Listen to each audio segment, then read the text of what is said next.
எடப்பாடி சொன்ன மாரியே ஒரு வலிமையான கூட்டணி அமைஞ்சிருமா அப்ப? அமையாதுன்னு நம்ம ஏன் சாப விடணும்? வாழ்த்து சொல்லுவோம். நல்லா அமையட்டும். செஞ்சு வரட்டும். பட் என்னன்னா, ஒன்றுபட்ட அதிமுக அமையலைன்னா, நீங்க என்ன வேணாலும் பண்ணீங்க. முதலமைச்சரா எடப்பாடி, பொதுச் செயலாளரா எடப்பாடியே தொடருவார். அதெல்லாம் அவங்க இஷ்டம். அதிமுக ஒன்றுபட்டுச்சுன்ற அந்த செய்தி வராத வரைக்கும், சவுத்லயும், டெல்டாலயும் அதிமுகவால் ஜெயிக்க முடியாது. ரொம்ப சுலபமா வீழ்த்திட்டு போயிடுவாங்க திமுக. ஏன்னா, அந்த முக்குளத்தோர் அதிமுக விட்டு விலகி போயிட்டாங்க. மன ரீதியா போயிட்டாங்க. இன்னைக்கு கட்சிய விட்டே போயிட்டு நயினார் நாகேந்திரன் வந்தது ஏதோ அண்ணாமலை போய் நயினார் வந்தார்ன்னு பார்க்காதீங்க. முக்குளத்து சமுதாயத்தைச் சேர்ந்த நயினார் நாகேந்திரன், தென் மாவட்டத்தைச் சேர்ந்த நயினார் நாகேந்திரன் வந்ததுனால, அவர் அப்படியே கொஞ்சம் கொஞ்சமா சமுதாயத்த அவர தன் கட்சி பக்கம் நோக்கி இழுப்பார். ஏற்கனவே அதிருப்தியில இருக்கிற அதிமுக மேல அதிருப்தியில இருக்கிற முக்குளத்தோர்கள் அத ரொம்ப சுலபமா ஈல்ட் ஆவாங்க. யாரோ ஒருத்தர் நம்மால நம்பி போலாம் அப்படின்னு அந்த எண்ணம் வரும் அவங்களுக்கு. அது யாருக்கு பாதிப்பு? அதிமுகவுக்கு பாதிப்பு. ஷிண்டேவை ஒரு மாதிரி சிண்டை பிடிச்சு உட்கார வச்ச மாதிரி அது ஒரு ஸ்டைலு. அதிமுகவை கரைக்கிறதுக்கான ஒரு வாய்ப்பு. இதுல எடப்பாடி உஷாரா இருக்கணும். ஏற்கனவே நம்ம இங்க டெபாசிட் இழந்த பகுதி. 7 தொகுதி டெபாசிட் போடல 4 சவுத்துல. திருநெல்வேலியில 4வது இடத்துக்கு போற ஆபத்து கிட்ட போனாங்க. 2000 ஓட்டு கம்மியா இருந்தா 4ஆம் இடம்.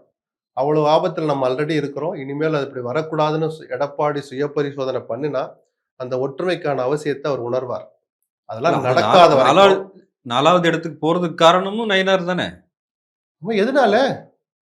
எதனால? அந்த நயினார வீழ்த்துற அளவுக்கு நீங்க கேண்டிடேட் போட்டுருக்கணும்ல. எல்லாம் ஒண்ணா இருந்திருந்தா? அதிமுகவா நயினாரான்னு கேட்டுதான் அதிமுக தானே சூஸ் பண்ணிருப்பான். எதனால போடல அதிமுகவுக்கு முக்குளத்தோர்? இவர் கிட்டத்தட்ட தள்ளி வச்ச மாதிரில தள்ளி வச்சாரு. யாரையும் சேர்க்க மாட்டேன்னா ரைட்டு. ஓபிஎஸ் சொன்ன அப்படியே முக்குளத்து சமுதாயத்தின் ஒரே தலைவர்லாம் கிடையாது. ஆனா உணர்வு அவனுக்கு இருக்கும். நம்ம ஆள் இப்படி இப்ப அவமானப்படுத்திட்டாங்க. ஆர்பி உதயகுமார் இருக்கார்ல சார். இப்படிலாம் நீங்க சென்று முடிய வேண்டாம். ஒரு அடையாளமா பாக்குறாங்க. இப்ப சசிகலாவை தவிர வேற யாருமே தேவமாறு இல்லையா? திமுக தேவமாறு யாருமே இல்லையா? கேள்வி அது இல்ல.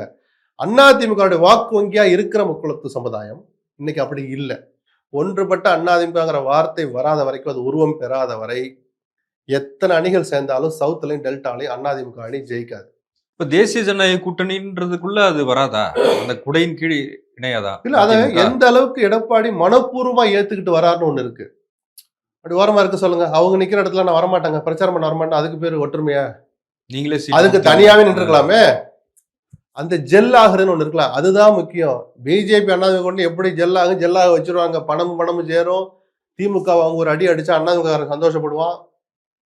அதிமுக பிஜேபி அணி அமைஞ்சதுல ஒரு மிகப்பெரிய பலம் என்னன்னா, ஒரு நல்ல ஆயுதம் கிடைச்சது அதிமுகவுக்கு. அங்க இருந்துட்டு 2 குத்து குத்துறதுக்கு ஒரு ஆள் அதிகாரமிக்க ஒரு ஆயுதம் கிடைச்சது.